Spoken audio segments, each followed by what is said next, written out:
Good morning students. तो आज के क्लास में हम कवर करने जा रहे हैं हमारी इंडियन पॉलिटी का एक इम्पॉर्टेंट टॉपिक जिसको हम बोलते हैं मूल अधिकार। इंग्लिश में बोले तो फंडामेंटल राइट्स।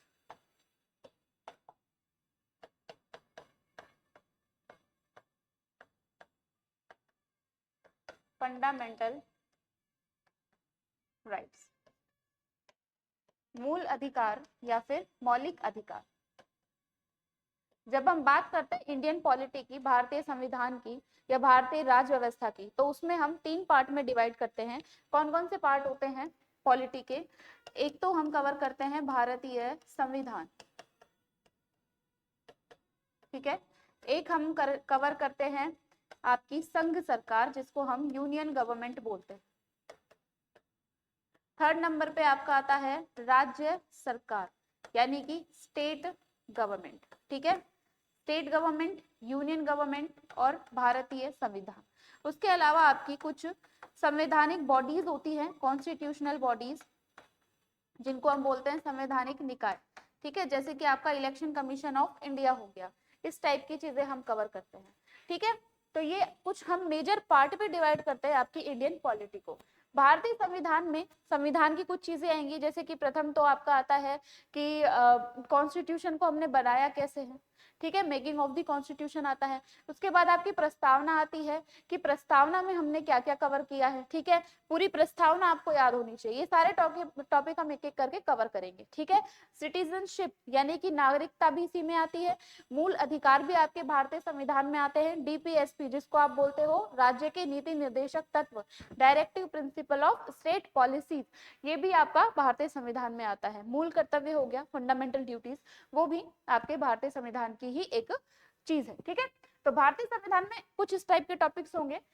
फिर होंगे आपके संघ सरकार। संघ सरकार में क्या आता है कि यूनियन गवर्नमेंट का क्या क्या स्ट्रक्चर है। प्रथम पद पे जैसे कि राष्ट्रपति आपके संघ सरकार में पहले पद पे बैठे होते हैं, ठीक है, जो कि हमारे भारत के प्रथम नागरिक भी कहे जाते हैं। ओके, तो संघ सरकार में हम क्या क्या पढ़ेंगे? राष्ट्रपति पढ़ेंगे, प्रधानमंत्री पढ़ेंगे, ठीक है। आपका प्रधानमंत्री की जो परिषद होती है वो पढ़ने वाले हैं, ठीक है, केंद्रीय मंत्री परिषद जिसको आप नाम देते हो। उसके अलावा लोकसभा हो गई, राज्यसभा हो गई, ये सारी चीजें हम संघ सरकार में पढ़ेंगे, ठीक है। सुप्रीम कोर्ट भी उसी की एक शाखा हो जाती है।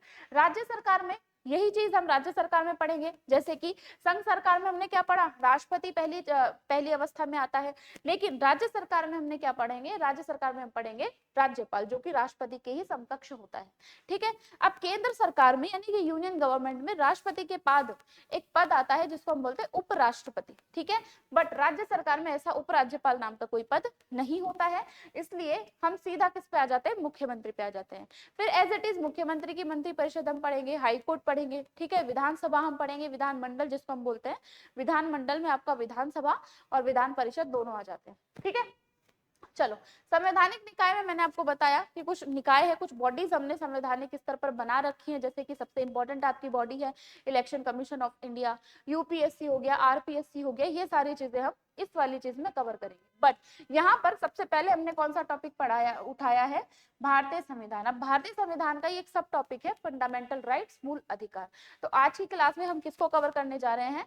मूल अधिकारों को हम कवर करने जा रहे हैं, ठीक है। चलिए, मूल अधिकारों के बारे में सबसे पहले आपको पता होनी चाहिए कि मूल अधिकारों की अगर आपसे वन लाइन में कोई डेफिनेशन पूछे तो आप क्या उत्तर देंगे, क्या जवाब देंगे कि मूल अधिकार होते क्या हैं? सबको पता है, अंदर ही अंदर सब जानते हैं मूल अधिकार जो नागरिकों को अधिकार दिए गए हैं, लेकिन नागरिकों के किस काम आते हैं वो, ठीक है। तो आपको एक डेफिनेशन के रूप में, परिभाषा के रूप में पता होना चाहिए मूल अधिकार यानी कि नागरिकों के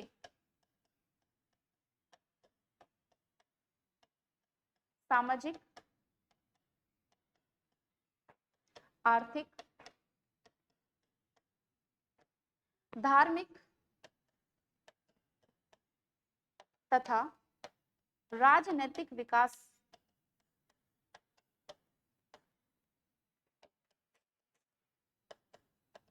राजनीतिक विकास का जो काम करते हैं उसी को हम क्या बोलते हैं, मूल अधिकार। आप एक सिंपल वर्ड में चहुमुखी विकास भी बोल सकते हैं कि भारतीय नागरिकों के चहुमुखी विकास के लिए जो चीज हमारे काम आती है वो क्या होता है, मूल अधिकार है, फंडामेंटल राइट्स है। डेफिनेशन हो गई। अब आपको इसकी पता होनी चाहिए विशेषताएं, क्या क्या विशेषताएं होती है मूल अधिकारों की, क्या क्या विशेषताएं होती है। विशेषताओं में ही हम पढ़ेंगे इसका संवैधानिक प्रावधान, कि संविधान में कहां पर कौन से भाग में कौन से अनुच्छेदों में रखा गया है। ठीक है, आप सबको पता होगा, थोड़ा बहुत पढ़ रखा होगा पॉलिटी में, कि हमने कुछ पार्ट्स में हमारा संविधान डिवाइड कर रखा है। जैसे कि आप कोई भी बुक पढ़ेंगे तो बुक में अलग अलग चैप्टर्स होते हैं। ठीक है, तो वो चैप्टर्स के रूप में हमने संविधान की हमारी बुक को डिवाइड किया हुआ है। ठीक है, कितने भाग है आज के टाइम पे, 25 भाग है। स्टार्टिंग में हमारे पास 25 भाग नहीं थे, ओनली 22 भाग थे। ओके, तो कौन से भाग में आता है। अब भाग के भी अंदर अनुच्छेद होते हैं, कौन कौन से अनुच्छेद मूल अधिकारों को कवर करते हैं, वो सारी चीजें हमको पता होनी चाहिए। ठीक है, तो विशेषताओं में सबसे पहले बात तो हम लिख लेते हैं कि भाग 3 संविधान के भाग 3 के अंतर्गत आता है, और भाग 3 को कहा जाता है संविधान का मैग्ना कार्टा, भारतीय संविधान का मैग्ना कार्टा। मैग्ना कार्टा का मतलब क्या होता है, जो अधिकारों के बारे में बात करता है, एक अधिकार पत्र, उसी को मैग्ना कार्टा बोलते हैं। 1216 ईस्वी में जब इंग्लैंड में पहली बार अधिकार पत्र जारी हुआ था तो उसको हमने मैग्ना कार्टा कहा था, और भारतीय संविधान का मैग्ना कार्टा भाग 3 को कहते हैं, क्योंकि भाग 3 के अंदर अनुच्छेद 12 से लेकर 35 तक किनका वर्णन किया गया है, नागरिकों के मूल अधिकारों का वर्णन किया गया है। ठीक है, नेक्स्ट दूसरी विशेषता क्या है, दूसरी विशेषता यह है कि पहली बार मूल अधिकारों की मांग किसने करी थी। ठीक है, तो आपको याद होना चाहिए 1931 में कांग्रेस का अधिवेशन हुआ था कराची में, जिसको हम बोलते हैं कराची अधिवेशन। कराची अधिवेशन में सरदार वल्लभ भाई पटेल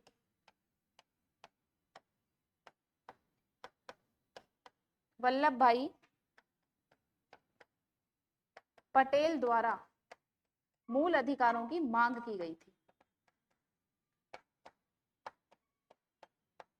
मूल अधिकारों की मांग की गई थी। अच्छा, जरूरत क्यों पड़ी हमको मूल अधिकारों की, क्योंकि भारत में शुरू से क्या होता आ रहा है, भारत के नागरिकों पे ध्यान बहुत कम दिया गया। ठीक है, आपने अगर हिस्ट्री पढ़ी हो तो पहले राजा महाराजा होते थे। ठीक है, वो अपनी चलाते थे नागरिकों के ऊपर। उसके बाद अंग्रेज आए, मुगल्स आए, सबने नागरिकों को दबा के रखने की कोशिश करी, उनको कोई अधिकार नहीं दिए गए। ठीक है, इसीलिए हमारे जो बुद्धिजीवी थे उनके मन में विचार आया कि अगर भारत को एक लोकतांत्रिक देश अच्छे से बनाना है तो भारत के नागरिकों को स्वतंत्रता देनी बहुत जरूरी है, उनके विकास की बहुत ज्यादा जरूरत है, क्योंकि अगर नागरिकों का विकास होगा तो ही आपके देश अच्छे से चल पाएगा। ठीक है, नागरिक अपना शोषण खुद नहीं होने देंगे। तो नागरिकों में एक अवेयरनेस फैलाने के लिए कि आपके पास अधिकार है, ठीक है, वही चीज उनका विकास करने के लिए बौद्धिक स्तर पे और आध्यात्मिक स्तर पे, ठीक है, मूल अधिकारों को बनाया गया था। और पहली बार मांग किसने करी थी, 1931 में कराची अधिवेशन में सरदार वल्लभ भाई पटेल द्वारा। ठीक है, नेक्स्ट आते हैं थर्ड नंबर पे, क्या विशेषता रही है। थर्ड नंबर पे आपकी विशेषता रही है कि न्याय संगत, या आप इनको बोल सकते हो वाद योग्य है। न्याय संगत या वाद योग्य का मतलब क्या होता है कि आप इनको लेकर डायरेक्ट सुप्रीम कोर्ट जा सकते हो। ठीक है, नॉर्मल केसेस में क्या होता है, अगर आपको कोर्ट की जरूरत है, न्यायालय की जरूरत है, तो आपको पहले अपनी समस्या लेकर डिस्ट्रिक्ट कोर्ट जाना पड़ेगा। कहाँ पे जाना पड़ेगा, पहला स्टेज आपका डिस्ट्रिक्ट कोर्ट में होगा। अगर आप यहाँ से सेटिस्फाई नहीं हो तो आपको कहाँ जाना पड़ेगा, हाई कोर्ट जाना पड़ेगा। ठीक है, यहाँ से भी अगर सेटिस्फाई नहीं हो तो लास्ट में आप सुप्रीम कोर्ट का दरवाजा खटखटा सकते हो। ठीक है, बट मूल अधिकारों के केस में आपको डायरेक्ट सुविधा दी गई है कि आप डायरेक्ट कहां जा सकते हो, सुप्रीम कोर्ट जा सकते हो। वाद योग्य का मतलब क्या है कि आप कोर्ट में लेकर अपनी समस्या जा सकते हो, अपने अधिकारों के हनन की समस्या लेकर जा सकते हो, और कोर्ट का ये कर्तव्य रहेगा कि वो आपकी समस्या सुने और सॉल्यूशन करें उसका, ठीक है। वहीं अगर आप आगे जाके डीपीएसपी और या फिर मौलिक ड्यूटीज पढ़ते हो, ठीक है, फंडामेंटल ड्यूटीज पढ़ते हो, तो वहां पर आपको ऐसी सुविधा कोई प्राप्त नहीं है। डीपीएसपी में भी आप ही के अधिकारों के बारे में बात की गई है। फर्क क्या है, वहां पे सरकार को बताया गया है कि ये आपके नागरिक के अधिकार है, इनकी आपको रक्षा करनी है। उनके हनन होने पर आप सुप्रीम कोर्ट नहीं जा सकते क्योंकि वो वाद योग्य नहीं है, ठीक है। इतनी बात क्लियर हुई। चलो नेक्स्ट विशेषता क्या होती है, न्याय संगत हो गया। इसके अलावा कि ये असीमित नहीं है। असीमित का मतलब क्या है कि आप इनका उपयोग असीमित स्तर पे नहीं कर सकते हो। जैसे कि आपका एक अधिकार है, राइट टू फ्रीडम में आप पाओगे कि आपको बोलने की और अपने एक्सप्रेशन को व्यक्त करने की छूट है, ठीक है, फ्रीडम है। लेकिन आप कुछ भी नहीं बोल सकते हो सामने वाले को, वो आपके ऊपर एक रिस्ट्रिक्शन है, ठीक है। तो रीजनेबल रिस्ट्रिक्शन लगाई गई है,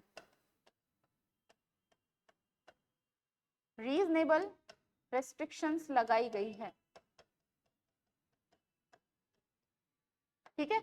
जैसे आपको प्रदर्शन करने के, धरने पे बैठने का अधिकार है, लेकिन शांतिपूर्ण, ये नहीं है कि आप हथियारों के साथ बैठो। तो यहाँ पे रिस्ट्रिक्शन क्या है कि आप शांतिपूर्ण प्रदर्शन कर सकते हो, ठीक है, लेकिन हथियारों के साथ प्रदर्शन नहीं कर सकते हो। तो इस प्रकार के कुछ रिस्ट्रिक्शन हमारे अधिकारों पर है, यानी कि असीमित नहीं है, ये आप बात याद रखना, ठीक है। ये क्वेश्चन काफी बार पूछा जा चुका है कि मूल अधिकार सीमित है या फिर असीमित है। तो आपको याद रखना है असीमित नहीं है, सीमित है ये भी, ठीक है, इन पे भी रोक लगाई जा सकती है। ओके, चलिए कितनी विशेषता पढ़ी हमने, पीछे आ जाओ एक बार। पहली विशेषता क्या कि भाग 3 में आता है, और भाग 3 को हम बोलते हैं संविधान का मैग्ना कार्टा, ठीक है। दूसरी विशेषता क्या है कि आपके 1931 में सरदार वल्लभ भाई पटेल ने कराची अधिवेशन में मौलिक अधिकारों की मांग रखी थी, इच्छा जताई थी कि हमारे पास अधिकार होने चाहिए देश के नागरिकों को देने के लिए। न्याय संगत है, ठीक है। आप कोर्ट में जा सकते हो और कोर्ट का फर्ज है कि आपकी समस्या सुनेगा और सॉल्यूशन भी देगा, है ना। और यहाँ पर सुविधा क्या है मेन, कि आप डायरेक्ट सुप्रीम कोर्ट जा सकते हो हाई कोर्ट और डिस्ट्रिक्ट कोर्ट को बाईपास करके। ओके, असीमित नहीं है, यानी कि सीमित है, आपके किसी भी कारणवश एक रीजनेबल रिस्ट्रिक्शन यहाँ पर लगाई जा सकती है। ओके, तो ये थी आपकी विशेषताएं। ओके, चलो अब देखो, हमने बात करी कि मौलिक अधिकार कहां से कहां तक है, अनुच्छेद 12 से लेकर 35 तक आपके मौलिक अधिकार हैं, ठीक है। लेकिन आपको कहां तक पढ़ने हैं, आपको केवल 32 तक पढ़ने हैं, ठीक है। 12 से लेकर 32 तक आपको मौलिक अधिकार पढ़ने हैं, बाकी आपके काम के नहीं है, क्योंकि सेना और सेना के लोगों से रिलेटेड है, उनके मूल अधिकारों की बात की गई है, तो वहां पर हम नहीं जाएंगे। आपके एग्जाम में जो क्वेश्चन आते हैं वो आर्टिकल 32 तक आते हैं, ठीक है। चलो अनुच्छेद 12, सबसे पहले हम कवर करेंगे अनुच्छेद 12 को। अनुच्छेद 12, अनुच्छेद 12 में क्या कहा गया है कि जिस राज्य में आप मूल अधिकारों को लागू करने की बातें कर रहे हो, उस राज्य की परिभाषा क्या है, किस किस को आप शामिल करोगे राज्य में। देखो, राज्य से मतलब है देश, ठीक है, आपकी कंट्री, आपका देश, यानी कि हमारे भारत की बात हो रही है। तो राज्य का मतलब आप स्टेट मत समझना, वो वाला स्टेट मत समझना जैसे पश्चिम बंगाल हो गया, राजस्थान हो गया, ठीक है। यहाँ पर राज्य का मतलब है भारत, ठीक है। तो यहाँ पर आपसे पूछा गया है कि भारत में क्या क्या शामिल है, स्टेट में आप क्या क्या शामिल कर रहे हो जिसके ऊपर आप मूल अधिकार को चलाने जा रहे हो, ठीक है। तो देखो क्या क्या चीजें शामिल है, संसद, ठीक है। दूसरी चीज विधानमंडल, ठीक है। संसद में कौन कौन आ गया, लोकसभा आ गई, राज्यसभा आ गई, आपके राष्ट्रपति आ गए। विधानमंडल में विधान सभा आ गई, विधान परिषद आ गई, राज्यपाल आ गए, ठीक है। तीसरे नंबर पे स्थानीय निकाय, स्थानीय निकाय का मतलब पंचायती राज, नगर निगम, ठीक है, नगर पालिकाएं। चौथे नंबर पे न्यायपालिकाएं, जितने भी आपके कोर्ट्स हैं, चाहे वो डिस्ट्रिक्ट कोर्ट हो, चाहे वो हाई कोर्ट्स हो, और चाहे वो सुप्रीम कोर्ट हो, न्यायपालिकाएं, सारी न्यायपालिका आएंगी, ठीक है। फिफ्थ नंबर पे अन्य सरकारी संस्थाएं। देखो प्राइवेट संस्थाओं में आपने काफी बार सुना होगा कि कुछ लोगों के लिए रिजर्व हो जाती है चीजें, ठीक है। लेकिन सरकारी संस्थाओं में जहां पर सरकार का थोड़ा सा भी कंट्रीब्यूशन है या सरकारी संस्था कही जाती है, वहां पर आपके ये मूल अधिकार सारे लागू होंगे। ठीक है, तो ये वाली चीजें हैं, संसद, विधानमंडल, स्थानीय निकाय, न्यायपालिका, अन्य सरकारी जितनी भी संस्थाएं हैं वो सभी आपके राज्य की परिभाषा के अंतर्गत आती है। ठीक है, जिन पर ये मूल अधिकार लागू होंगे। चलो आगे बात करें, अनुच्छेद 12 में केवल राज्य की परिभाषा है, आपको बस इतना याद रखना है। ठीक है, अनुच्छेद 13 की बात करते हैं। अनुच्छेद 13, अनुच्छेद 13 में क्या कहा गया है कि जैसे मान लीजिए कोई भी विधानमंडल है या संसद है, ठीक है, कानून बनाती है, कानून पास करती है, अलग अलग टाइप के अधिनियम। ठीक है, तो अनुच्छेद 13 में कोर्ट को यह शक्ति प्रदान की गई है कि अगर उसको लगे कि कोई भी विधि आपके मूल अधिकारों का शोषण कर रही है तो वो उसको पूरी तरीके से खारिज कर सकता है। ठीक है, ये कोर्ट पे डिपेंड करता है, सुप्रीम कोर्ट या न्यायपालिका, आप सीधा सीधा न्यायपालिका याद रखेंगे। ओके, तो इसमें आप क्या लिखोगे कि मूल अधिकारों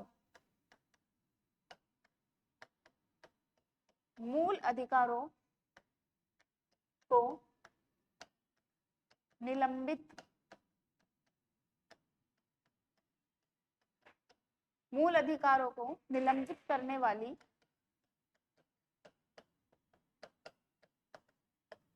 विधियों का निरोध,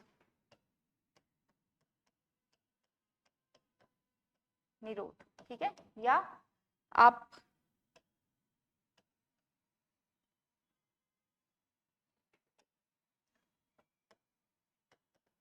खारिज लिखिए। ठीक है, खारिज करना। ठीक है, इसके अंतर्गत क्या कहा गया है कि न्यायपालिका को यह अधिकार है, न्यायपालिका को यह अधिकार प्रदान किया गया है, यह अधिकार प्रदान किया गया है कि अगर कोई भी विधि या कोई भी कानून ऐसा बनता है संसद द्वारा या फिर विधानमंडल के द्वारा जो आपके मूल अधिकारों का शोषण कर रहा है या उनको निलंबित कर रहा है, तो न्यायपालिका की जिम्मेदारी है कि वो उनको पूरी तरीके से खारिज कर सकता है। ठीक है, अनुच्छेद 13 इतनी बात करता है। 12 और 13 आपको समझा दिया है, आगे हम सीधे सीधा बात करेंगे आपके जहां से मूल अधिकार शुरू होते हैं। ठीक है, मूल अधिकार कहां से शुरू होते हैं? पहला, जैसे कि हमने देखा कि समानता का अधिकार। अब यहाँ पर आपके अधिकारों के बारे में बात होगी। समानता का अधिकार, राइट टू इक्वलिटी।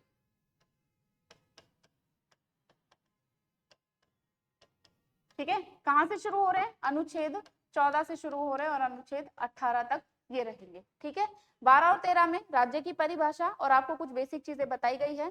13 में बोला गया है अगर कोई विधि बनाई जाती है सरकार द्वारा जो मूल अधिकारों का निलंबन कर रही है तो न्यायपालिका उनको खारिज कर सकता है। ठीक है, बट यहाँ पे अब शुरू हो चुके हैं आपके अधिकार कि ऐसे कौन कौन से अधिकार हैं जो आपको दिए गए हैं जिनके बारे में हमको बात करनी है। ठीक है, चलो सेकंड नंबर पे देखो, स्वतंत्रता का अधिकार, स्वतंत्रता का अधिकार, राइट टू फ्रीडम। ठीक है, इसमें बहुत सारी फ्रीडम बताई गई है कि आपको कौन कौन सी फ्रीडम प्राप्त है अपनी लाइफ में। ठीक है, 18 तक हमने देख ली समानता का अधिकार। अब एक एक करके देखेंगे कि 14 में कौन सा आता है, 15 में कौन सा आता है, 16 में कौन सा, 17 में कौन सा और 18 में कौन सा। ठीक है, स्वतंत्रता का अधिकार 19 से शुरू होता है और 22 तक रहते हैं, अनुच्छेद 19 से लेकर 22 तक, right to freedom. Third number पे आता है आपका शोषण के विरुद्ध अधिकार, राइट अगेंस्ट एक्सप्लॉयटेशन, शोषण के विरुद्ध अधिकार।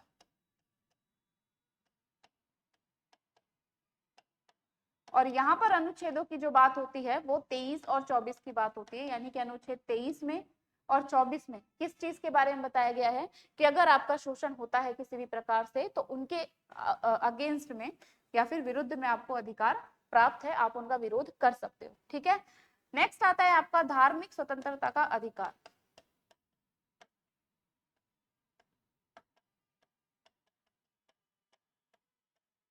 धार्मिक स्वतंत्रता का अधिकार, अनुच्छेद 25 से लेकर 28 तक। ठीक है, right to freedom of religion, धार्मिक स्वतंत्रता का अधिकार, इसमें आपके धर्म की बात हुई है कि आप किसी भी प्रकार का धर्म अपना सकते हो, उसके अनुसार आचरण कर सकते हो, ठीक है, उसका धार्मिक प्रबंधन कर सकते हो, जैसे कि मंदिर बनवाना, मस्जिद बनवाना, ठीक है, इस प्रकार की चीजें आपको धार्मिक स्वतंत्रता के अधिकार में देखने को मिलेगी। नेक्स्ट आता है आपका संस्कृति व शिक्षा का अधिकार, कल्चरल एंड एजुकेशनल राइट्स आते हैं इसमें आप, और ये आते हैं 29 और 30, 2 आर्टिकल हैं जो आपके संस्कृति व शिक्षा के अधिकार पे ध्यान देते हैं, ठीक है। 6 नंबर पे यानी कि अनुच्छेद 31 में आता है संपत्ति का अधिकार। आप अपने साथ किसी भी प्रकार की चल व अचल संपत्ति रख सकते हो, संपत्ति का अधिकार अनुच्छेद 31 में। और लास्ट में जो आपको अधिकार प्राप्त है संवैधानिक उपचारों का अधिकार, कॉन्स्टिट्यूशनल रेमेडीज, संवैधानिक उपचारों का अधिकार, यह है आर्टिकल 32। ये वो अधिकार है जिसको B.R. अम्बेडकर ने संविधान की आत्मा कहा है, ठीक है, क्योंकि यही वो अधिकार है जिसकी वजह से आपके सारे अधिकार लागू होते हैं, ठीक है। अब देखो हमारे पास कितने अधिकार है, फिलहाल में हमारे पास 6 हैं, है ना, लेकिन यहाँ पे हमने कितने देखे हैं, 7 देखे हैं। तो 7वें का क्या है, तो ये जो बीच में आपको संपत्ति का अधिकार दिखाई दे रहा है, ये अभी फिलहाल में एबॉलिश हो चुका है, ठीक है, एबॉलिश हो चुका है। कब एबॉलिश हुआ था, 1978 में आपका 44वां संविधान संशोधन किया गया था।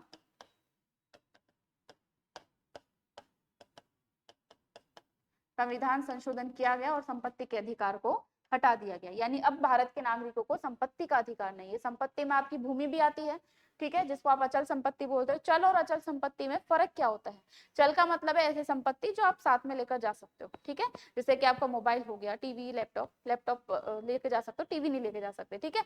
उसके अलावा अचल संपत्ति में भूमि हो गया, आपका मकान हो गया, तो इस प्रकार की सारी संपत्ति का अधिकार था, लेकिन अब नहीं है। अब ये कानूनी अधिकार बन चुका है। कौन सा, कानूनी अधिकार, मौलिक अधिकार नहीं है, कानूनी अधिकार है, क्योंकि देश के डेवलपमेंट की बात थी। डेवलपमेंट तभी होगा जब जमीन हमारे पास होगी, लेकिन अगर नागरिक इसी बात पर अड़ जाएगा कि मैं अपनी जमीन नहीं दूंगा, तो फिर डेवलपमेंट नहीं हो पाएगा। इसलिए मूल अधिकारों की श्रेणी से हटाकर कानूनी अधिकार बना दिया गया है। मतलब कि अब आपसे भूमि ली जा सकती है, बट उसके बदले में आपको मुआवजा दिया जाएगा, ठीक है। ये सारे हमारे अधिकार हैं 6, ये 6ठा हटा दिया गया, संपत्ति का अधिकार। उसके अलावा बाकी के 6 की 6 हमारे पास अधिकार अभी फिलहाल में है, ठीक है। तो सबसे पहले हम देखते हैं हमारा फर्स्ट अधिकार, कौन सा अधिकार है वो। पहले नंबर पर हमने देखा था समानता का अधिकार, यानी कि right to equality.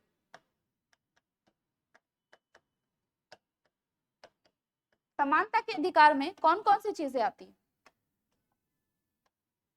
First number पे विधि के समक्ष समता तथा विधियों का समान संरक्षण।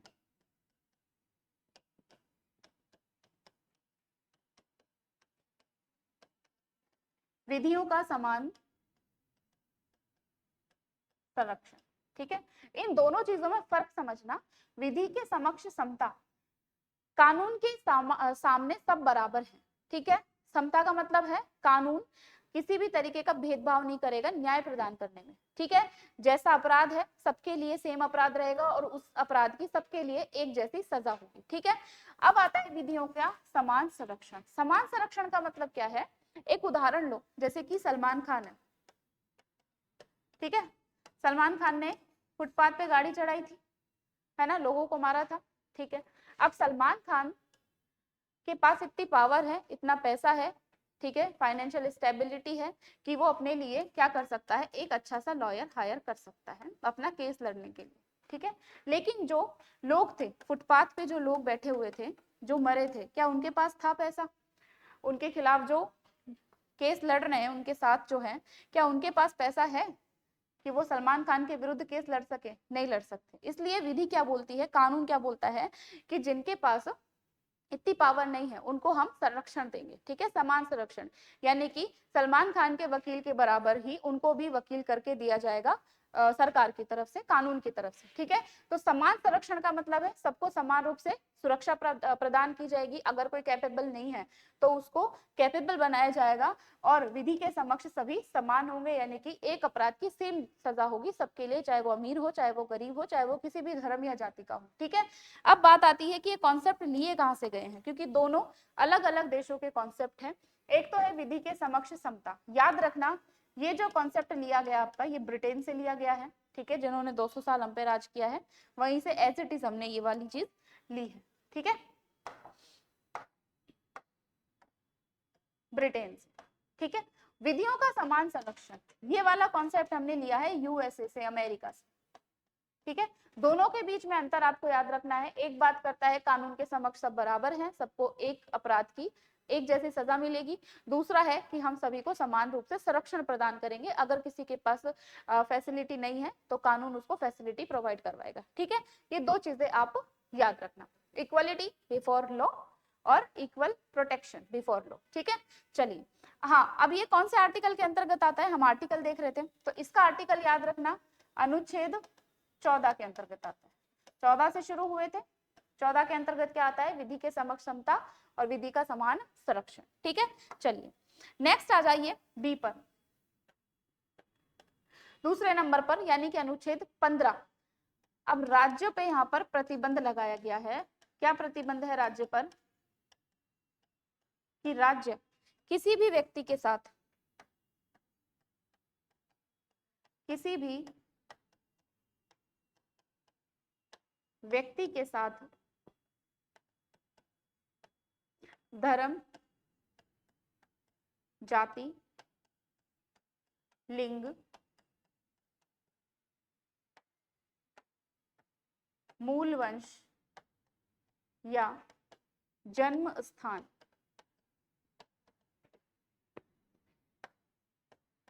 के आधार पर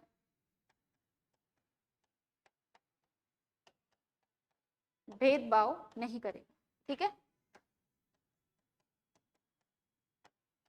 भेदभाव नहीं करेगा, ठीक है।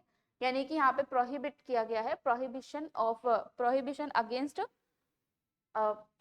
धर्म, यानी कि आपका रिलीजन, कास्ट, आपका जो सेक्स होता है, मूल वंश है, जन्म स्थान है, आपका बर्थ प्लेस है, उसके आधार पर कोई भी भेदभाव नहीं किया जाएगा। ये सरकार पर बाध्यता रखी गई है, प्रतिबंध लगाया गया है, ये बात याद रखना। और ये कौन से आर्टिकल में आता है, ये आर्टिकल आता है आपका अनुच्छेद 15 में आता है, ठीक है। 14 में हमने क्या देखा कि विधि के समक्ष सब समान है और विधि का सबको समान संरक्षण प्राप्त है। 15 में हमने देखा कि राज्य किसी भी आधार पर, जैसे कि धर्म हो गया, जाति हो गया, लिंग हो गया, मूल वंश हो गया और जन्म स्थान हो गया, इनके आधार पर किसी भी व्यक्ति से भेदभाव नहीं करेगा, ठीक है। अनुच्छेद 15 और 16 आपके डन हो चुके हैं। नेक्स्ट आ जाओ 17 पे। 17 पे हमने क्या है कि अस्पृश्यता का अंत रखा गया है, अस्पृश्यता का अंत, एंड ऑफ अनटचेबिलिटी, ठीक है, टचेबिलिटी को। चलिए, अस्पृश्यता का अंत कौन से अनुच्छेद में है, अनुच्छेद, एक मिनट सॉरी, पहले आपका आएगा अनुच्छेद 16 में लोक नियोजन के आधार पर समान अवसर, ठीक है। सी, लोक नियोजन में अवसरों की समानता, अवसरों की समानता, ठीक है, यानी कि सबको समान अपॉर्चुनिटी दी जाएगी कि वो लोक नियोजन में अपना अपना कंट्रीब्यूशन दे सके। लोक नियोजन का मतलब क्या होता है, यहाँ पर लोक नियोजन का मतलब है आपकी जितनी भी सरकारी नौकरियां होती हैं उनमें सभी को समान अवसर दिया जाएगा, धर्म, जाति, तीन चीजें हैं, लिंग, मूल वंश या जन्म स्थान के आधार पर भेदभाव यहाँ पर नहीं होगा, या जन्म स्थान के आधार पर भेदभाव नहीं किया जाएगा। ठीक है, कहाँ पर? लोक नियोजन में। सरकारी नौकरी के कोई भी आपको अगर अपॉर्चुनिटी मिलती है तो उसका आपको पूरा पूरा अधिकार दिया गया है कि आप उसका अवसर प्रदान कर सकते हैं। ठीक है, नेक्स्ट आता है डी। अच्छा, कौन सा अनुच्छेद था ये अनुच्छेद था आपका 16। 14 में क्या पढ़ा? विधि के समक्ष समता और विधियों का समान संरक्षण। 15 में हमने क्या पढ़ा कि राज्य पर बाध्यता क्या है कि वो किसी भी आधार पर किसी भी व्यक्ति के लिए धर्म, जाति, लिंग, मूल वंश या जन्म स्थान के आधार पर भेदभाव को अलाउ नहीं करेगी। ठीक है, और अनुच्छेद 16 में हमने क्या पढ़ा? लोक नियोजन, यानी कि सरकारी नौकरियों में इन्हीं आधारों पर किसी प्रकार का भेदभाव नहीं किया जाएगा, सभी को समान अवसर प्रदान किए जाएंगे। ठीक है, अब आते हैं डी पे। डी पे यहां आता है आपका अस्पृश्यता का अंत।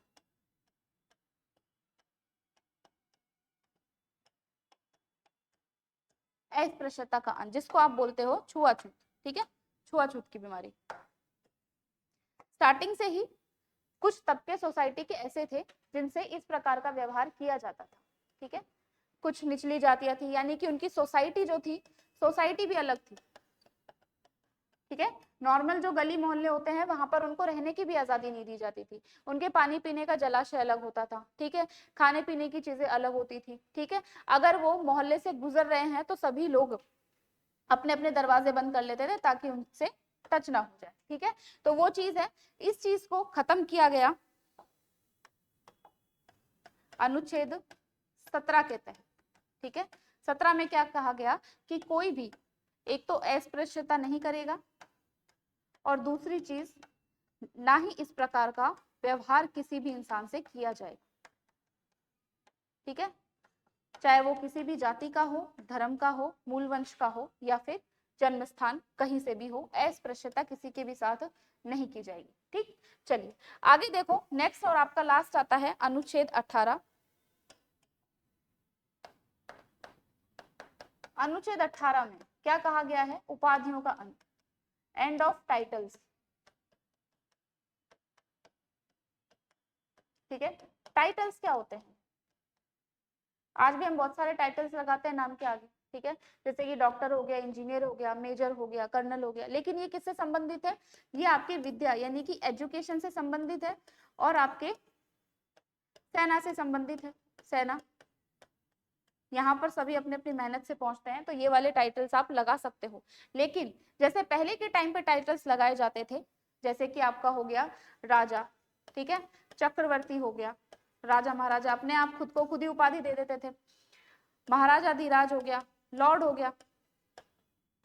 ठीक है, तो इन सारी उपाधियों का अंत कर दिया गया है, यानी कि अब ना तो कोई अपने नाम के आगे और ना ही अपने नाम के पीछे इस प्रकार की उपाधियां लगा सकता है। इवन जो आपके नागरिक पुरस्कार होते हैं, ठीक है, नागरिक पुरस्कार कौन कौन से हैं?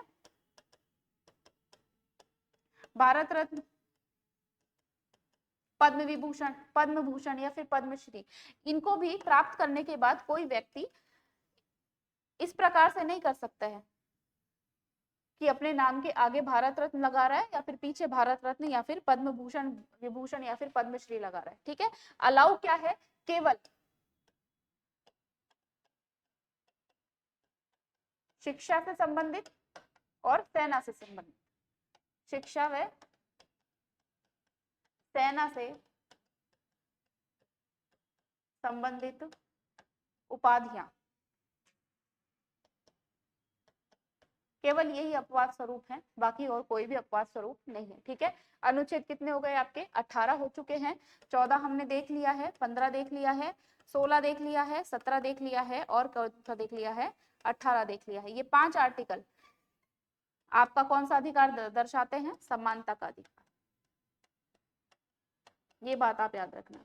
आपसे डायरेक्ट देके भी पूछा जा सकता है और पूछा जा चुका है एक एग्जाम में कि अस्पृश्यता का अंत कौन से अधिकारों के तहत आता है, और आपको ऑप्शन में दिया गया था समानता का अधिकार, स्वतंत्रता का अधिकार या शोषण के विरुद्ध अधिकार। तो आपको याद रखना है कि किसमें है? समानता के अधिकार में। आप इस तरीके से भी दिमाग लगा सकते हो, अस्पृश्यता खत्म करना मतलब कि समानता को बढ़ावा देना, कि कोई भी छोटा बड़ा नहीं है, तो वो किस में आएगा? समानता के अधिकार में आएगा। तो आपसे डायरेक्ट ये चीज भी पूछी जा सकती है। ओके, चलिए नेक्स्ट आ जाइए आपके, अगली जो चीज है स्वतंत्रता का अधिकार। स्वतंत्रता का अधिकार, राइट टू फ्रीडम।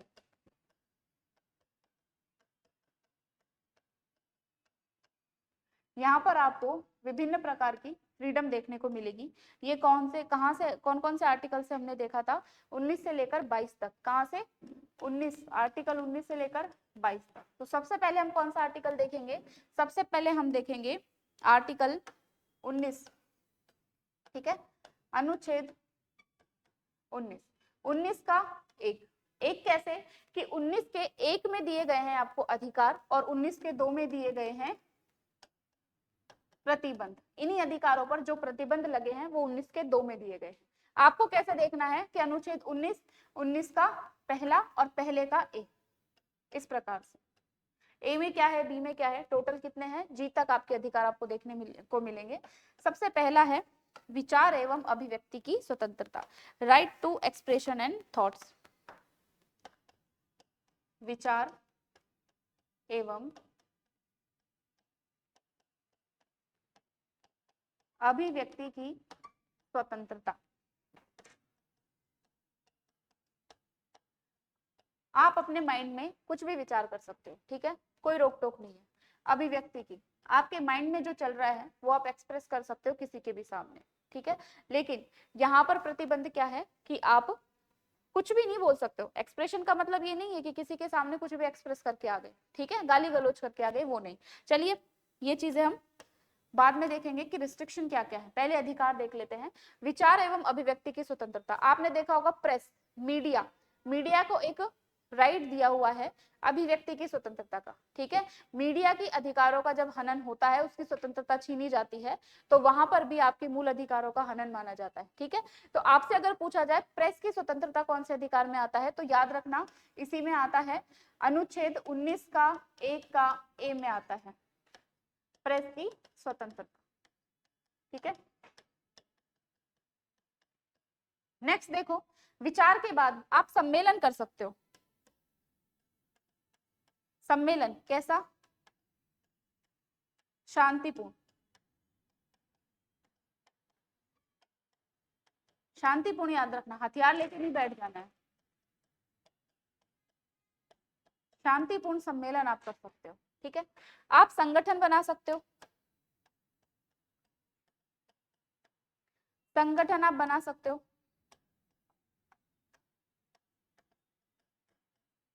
यूनियन, ठीक है। कोई क्लब आप बना सकते हो, ठीक है। नेक्स्ट, सहकारी समिति, जो आपकी कोऑपरेटिव सोसाइटीज होती हैं, उनका आप निर्माण कर सकते हो।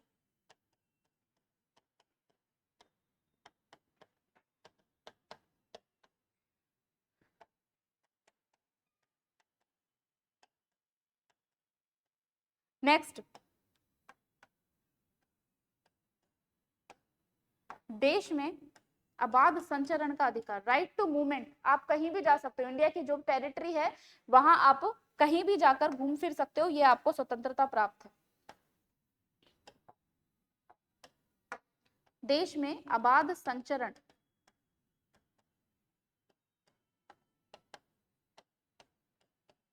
संचरण का अधिकार। आप घूमते घूमते आपका मन करा कहीं पे बसने का, तो आप रह भी सकते हो, ठीक है। बसने का अधिकार, राइट टू रेजिडेंस।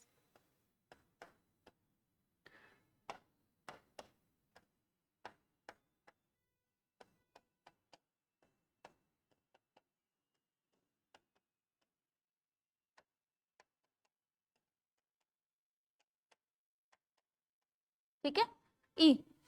नेक्स्ट आता है एफ। एफ में आपका एक अधिकार आता था जिसको आप कहते हो चल व अचल संपत्ति अर्जित करने का अधिकार, ठीक है। संपत्ति अर्जित करने का अधिकार, जो कि हमको पता है हटा दिया गया था,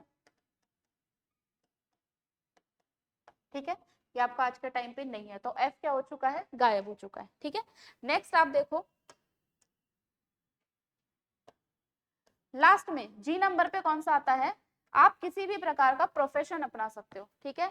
आपका मन करे वो आप काम स्टार्ट कर सकते हो। तो यहाँ पर वृत्ति या व्यापार करने की स्वतंत्रता,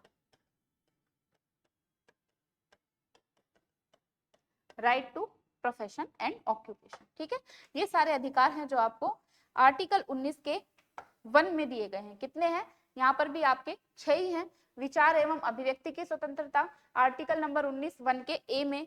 बी में सम्मेलन करने का अधिकार, कौन सा, शांतिपूर्ण, जिसके तहत आप धरने पे बैठते हो। संगठन, क्लब, सहकारी समितियां बनाने का अधिकार। देश में अबाध संचरण का अधिकार, कहीं भी आप घूम सकते हो। बसने का अधिकार, कहीं भी आप रह सकते हो, घूमते घूमते आपका कहीं बसने का मन करे। संपत्ति का अधिकार जो कि हटा दिया गया था, कौन से संविधान संशोधन, 44वां संविधान संशोधन। ठीक है, 1978 में हटा दिया गया था। चलिए नेक्स्ट है जी, वृत्ति या व्यापार की स्वतंत्रता, कोई भी आप व्यापार या प्रोफेशन अपना सकते हो। ठीक है, अब यहाँ पर देखो रेस्ट्रिक्शन क्या क्या है। प्रतिबंध, अनुच्छेद 19 के 2 में क्या दिया गया है, यहाँ पर आपको बताया गया है प्रतिबंध। प्रतिबंध क्या क्या है प्रतिबंध में, देखो पीछे चलते हैं वापस से। पहला हमने क्या देखा है, विचार एवं अभिव्यक्ति की स्वतंत्रता। अब इसमें युक्त प्रतिबंध लगाया जा सकता है, रीजनेबल आपका रिस्ट्रिक्शन लगाई जा सकती है। हमने पढ़ा था विशेषताओं में कि यह असीमित नहीं है। तो यहाँ पर क्या रिस्ट्रिक्शन है, विचार आप कर सकते हो, लेकिन अभिव्यक्ति में क्या है कि आप किसी के सामने कुछ भी नहीं बोल के आ सकते हो, गाली गलौज नहीं कर सकते हो, मारपीट नहीं कर सकते हो। ठीक है, वहां पर आपके अधिकारों का हनन नहीं माना जाएगा। नेक्स्ट है सम्मेलन करने का अधिकार, सम्मेलन कर सकते हो, लेकिन यहाँ पे रिस्ट्रिक्शन क्या है, शांतिपूर्ण, आप हथियार लेके नहीं बैठ सकते हो, दंगे फसाद नहीं कर सकते हो। ठीक है, संगठन, क्लब, सहकारी समितियां बनाने का अधिकार, कि आपको अधिकार है, लेकिन इस टाइप का संगठन नहीं बना सकते जैसे कि आतंकवादी संगठन हो गया, है ना। ये सारी चीजें रिस्ट्रिक्शन में आती हैं। देश में अबाध संचरण का अधिकार, घूम फिर सकते हो, लेकिन यहाँ पर प्रतिबंध क्या है, आपके 4 राज्य, कौन कौन से, अरुणाचल प्रदेश, मिजोरम, मणिपुर लिख लेते हैं, मिजोरम, नागालैंड, ये आपके राज्य हैं 4। यहाँ पर आपको जाने के लिए, घूमने के लिए परमिट लेने की आवश्यकता पड़ सकती है। यहाँ पर अबाध संचरण नहीं कर सकते हो। ठीक है, यहाँ पर आपको बाधा आएगी, और वो बाधा क्या है, परमिट लेने की। ये 4 राज्य ऐसे हैं क्योंकि यहाँ पर जनजातियां बहुत रहती है, और उनकी संस्कृति और कल्चर की रक्षा करने के लिए देश में अबाध संचरण पे यहाँ पर रिस्ट्रिक्शन लगाई गई है। ठीक है, बसने का अधिकार, सेम बात है, यहाँ पर भी आप बस नहीं सकते हो। ठीक है, जैसे कि 2019 से पहले जम्मू कश्मीर एक ऐसा राज्य था जहां पर आप घूम सकते हो, फिर सकते हो, लेकिन आप वहां पर जमीन नहीं खरीद सकते, वहां पे आप रह नहीं सकते हो। ठीक है, चलिए नेक्स्ट है संपत्ति अर्जित करने का अधिकार, ये आपका खत्म हो चुका है। जी, वृत्ति या व्यापार करने का अधिकार, आप व्यापार कर सकते हो, लेकिन जैसा कि आप देखोगे वैश्यावृत्ति, कुछ भी व्यापार नहीं कर सकते, आतंकवादी नहीं बन सकते हो। ठीक है, वैश्यावृत्ति कर सकते हो, लेकिन फिर यहाँ पर एक और रिस्ट्रिक्शन आ जाएगी, घूमने फिरने का अधिकार पे आपकी रिस्ट्रिक्शन लग जाएगी, आप घूम फिर नहीं पाओगे फिर, क्योंकि यहाँ पर आपको सोसाइटी का ध्यान रखना पड़ेगा। तो ये थे आपके आर्टिकल 19 के अधिकार। ठीक है, चलिए हमने क्या क्या पढ़ा, पीछे चलते हैं वापस से। हमने 2 अधिकार पढ़े, समानता का अधिकार, स्वतंत्रता का अधिकार। अभी स्वतंत्रता का अधिकार का केवल आर्टिकल 19 हुआ है, बाकी 20, 21 और 22 आपका भी बाकी रह रहा है। ठीक है, चलिए आर्टिकल 19 हमारा कंप्लीट हो गया है। आर्टिकल 19 के 1 में हमने अधिकार देखे, और 19 के 2 में हमने देखे रिस्ट्रिक्शन, जो कि रीजनेबल रिस्ट्रिक्शन हम काउंट करते हैं। ठीक है, नेक्स्ट देखो आर्टिकल 20 में, यानी कि अनुच्छेद 20 में क्या आता है, अपराधों के लिए या अपराधों के संबंध में दोष सिद्धि का अधिकार, अपराधों के संबंध में दोष सिद्धि का अधिकार।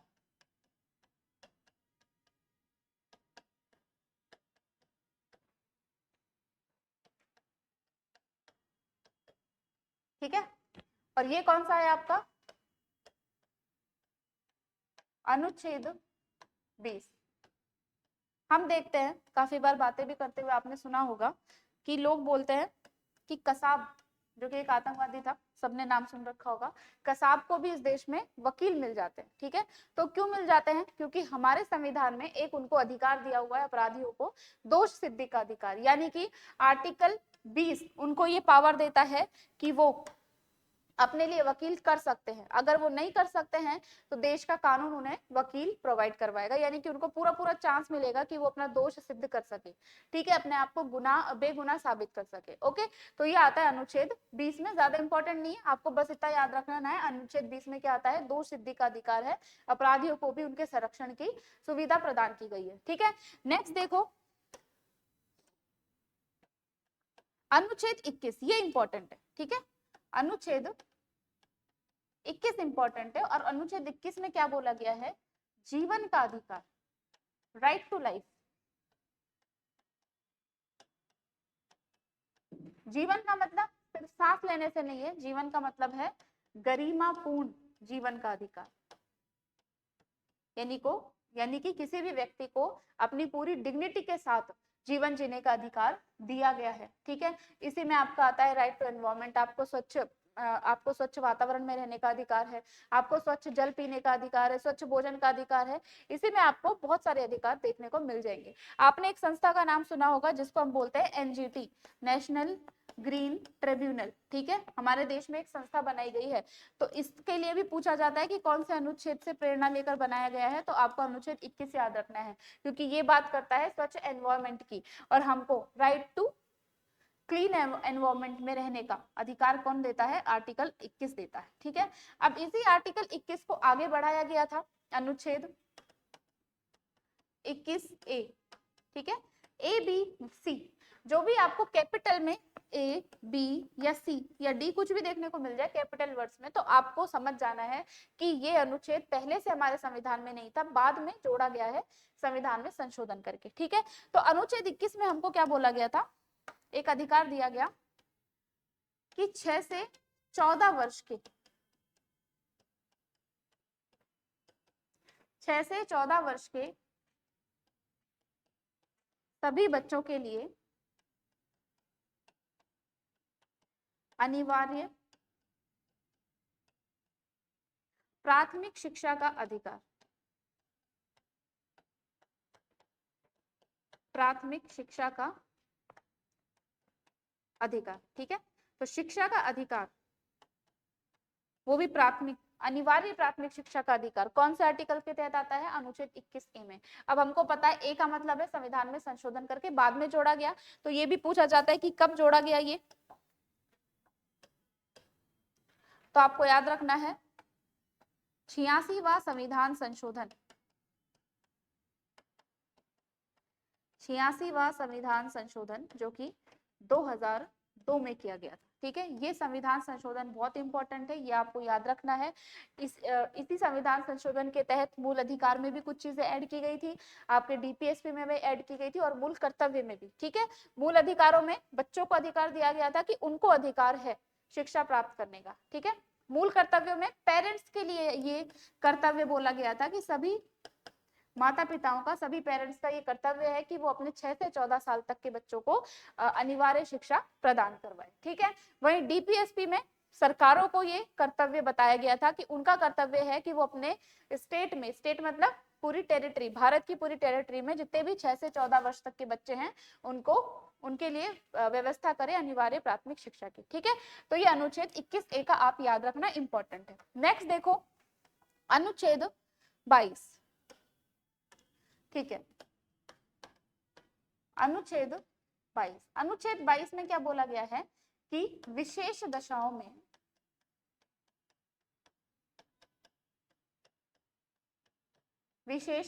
में गिरफ्तारी व निरोध से संरक्षण, गिरफ्तारी व निरोध से संरक्षण, ये भी आपके अपराधियों के लिए ही है। ठीक है, 2 आर्टिकल है जो आपके अपराधियों से संबंधित है, एक तो है अनुच्छेद 20 और एक है अनुच्छेद 22। ठीक है, इन दोनों में कंफ्यूजन रहता है, तो आप इस कंफ्यूजन को क्लियर रखना। अनुच्छेद 20 केवल इस बात की व्यवस्था करता है कि उनको दोष सिद्धि का अधिकार है, उनको अपनी बेगुनाही साबित करने का अधिकार है, इस चीज के लिए उनको सुविधाएं प्रदान की जाती है, वकील और बाकी अन्य जो कानूनी सुविधाएं हैं वो उनको दी जाती है। ठीक है, लेकिन अनुच्छेद 22 में क्या कहा गया है, गिरफ्तारी व निरोध से संरक्षण, यानी कि इसके अंदर की बात आप समझो थोड़ी सी। पहली चीज क्या बोली गई है, अगर कोई भी पुलिस जो है किसी भी व्यक्ति को गिरफ्तार करेगी तो उसको पहले गिरफ्तारी का कारण बताना पड़ेगा, यानी कि व्यक्ति का ये अधिकार है कि वो गिरफ्तार होने से पहले कारण पूछे या कारण जाने। ठीक है, गिरफ्तारी का कारण जानने का अधिकार है।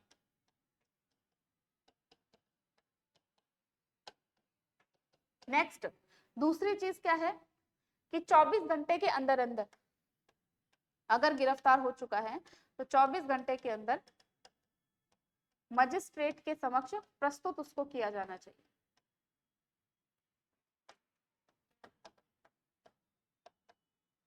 मजिस्ट्रेट के समक्ष प्रस्तुत किया जाना चाहिए, ये उसका अपराधी का अधिकार। ठीक है, और 24 घंटे में आने और जाने का समय भी शामिल है।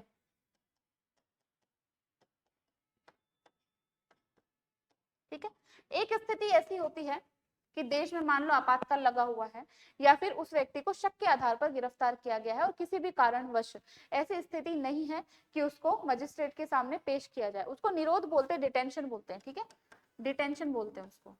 ऐसी स्थिति में जैसे कि देशद्रोह का मामला अगर आया है तो वहां पर पुलिस बाध्य नहीं है कि 24 घंटे के अंदर अंदर मजिस्ट्रेट के सामने प्रस्तुत करे। वहां पर मैक्स टू मैक्स कितना 90 दिन यानी कि 3 महीने तक व्यक्ति को रख सकती है, उसके बाद मजिस्ट्रेट के सामने पेश करना या न्यायालय में लेके जाना उसकी जिम्मेदारी हो जाती है, किसकी? पुलिस की। तो ये कुछ अधिकार हैं जो अपराधियों को है। पहला है गिरफ्तारी का कारण उसको जानना चाहिए, जिसको आप बोलते हो सर्च वारंट। ठीक है, और एक होता है 24 घंटे के अंदर मजिस्ट्रेट के समक्ष प्रस्तुत करना चाहिए अगर सामान्य केस है तो। लेकिन अगर देशद्रोह जैसा कोई केस है तो 90 दिन तक मैक्स टू मैक्स रख सकती है पुलिस अपने पास कस्टडी में, अदरवाइज उसके बाद मजिस्ट्रेट से परमिशन लेनी पड़ेगी अगर आगे भी उसको जेल में रखना है तो। ठीक है, यहाँ पर बात क्या है कि 24 घंटे के अंदर मजिस्ट्रेट के सामने अगर प्रस्तुत होता है फिर मजिस्ट्रेट के ऊपर डिपेंड करेगा, अगर वो उसको बरी कर देता है तो बरी करनी पड़ेगी, नहीं तो उसको आगे के लिए गिरफ्तार किया जा सकता है। तो ये था आपका अनुच्छेद 22। ठीक है, तो स्वतंत्रता के अधिकार में हमने क्या क्या देखा? स्वतंत्रता के अधिकार में हमने देखा अनुच्छेद 19, ठीक है, अनुच्छेद 20, अनुच्छेद 21 और अनुच्छेद 22। ठीक है, जिनमें से 22 और 20 ये दोनों किससे संबंधित है?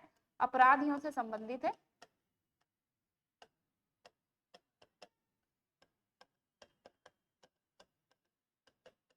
ठीक है, और अनुच्छेद 19 आपकी जो भी रोजमर्रा की स्वतंत्रताएं हैं उससे संबंधित है। 21 आपके जीवन से संबंधित है। ठीक है, जीवन के अधिकार से संबंधित है। अच्छा, अनुच्छेद 21 में एक चीज और देखना, अनुच्छेद 21 में एक चीज जोड़ी गई थी, राइट टू प्राइवेसी। ठीक है, निजता का अधिकार, निजता का अधिकार ये आपको प्रदान किया गया था 2017 में। एक केस आया था जिसको कहते हो आप के.एस. पुट्टास्वामी केस।